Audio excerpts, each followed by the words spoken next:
Alexandria Ocasio-Cortez, the 28-year-old Democratic socialist who unexpectedly toppled incumbent Rep. Joe Crowley, DNY, in Tuesday's primary race, said she would support impeaching President Donald Trump. "I think that we have the grounds to do it," Ocasio-Cortez told CNN's Poppy Harlow on Wednesday, before changing the subject to the upcoming midterm elections. "I think what really we need to focus on is that we are advocating for the policies to win in November." When pressed about her decision to support impeachment, Ocasio-Cortez pointed to Trump's potential violation of the Emoluments Clause, which forbids government officials from accepting payments from foreign governments. "I think that there are serious grounds in violations of the Emoluments Clause from day one," she said. "I think that is, first and foremost, one of the basic elements in violations. And then, once again, it's hard to predict what's going to happen over the next few months," she continued. "There are one or more investigations happening. But I think, from day one, we have had violations of the Emoluments Clause with the presidency. My full INTV with at Ocasio 2018 who just won a huge upset in NY14.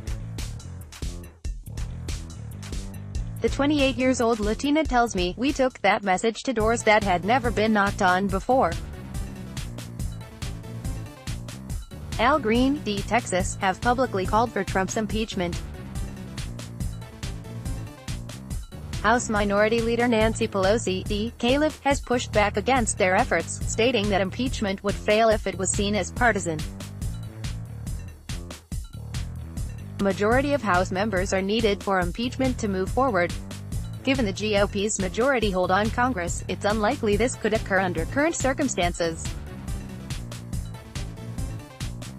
Some Democratic lawmakers are hopeful the midterm elections will flip enough seats in Congress to pave the way for impeachment. Ocasio-Cortez on Wednesday stood by her desire to abolish immigration and customs enforcement if elected to Congress in November. "We absolutely do need to make sure that our borders are secure," Ocasio-Cortez said on CNN.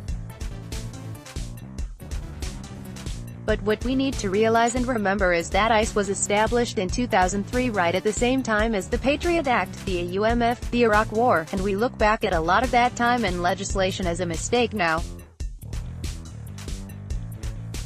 And I think that ICE is right there as a part of it. Its extrajudicial nature is based into the structure of the agency," Ocasio-Cortez said. "We can replace it with a humane agency that is directed toward safe passage instead of the direction of the criminalization." Following her shocking victory Tuesday night, Ocasio-Cortez made the rounds on several morning news shows Wednesday. When asked on MSNBC's Morning Joe why she often refrained from calling out Trump directly during her campaign, Ocasio-Cortez said she felt it wasn't the best way forward. "What we need to do is lay out a plan and a vision that people can believe in," she said. "And getting into Twitter fights with the president is not exactly where we're going to find progress as a nation." This has been updated to include additional comments from Ocasio-Cortez. Related coverage: Top Democratic congressman loses seat to NY. Democratic socialist in huge upset. 5 reasons why Alexandria Ocasio-Cortez stands out. Alexandria Ocasio-Cortez will be the leading Democrat on climate change. Download. Do you have information you want to share with HuffPost? Here's how.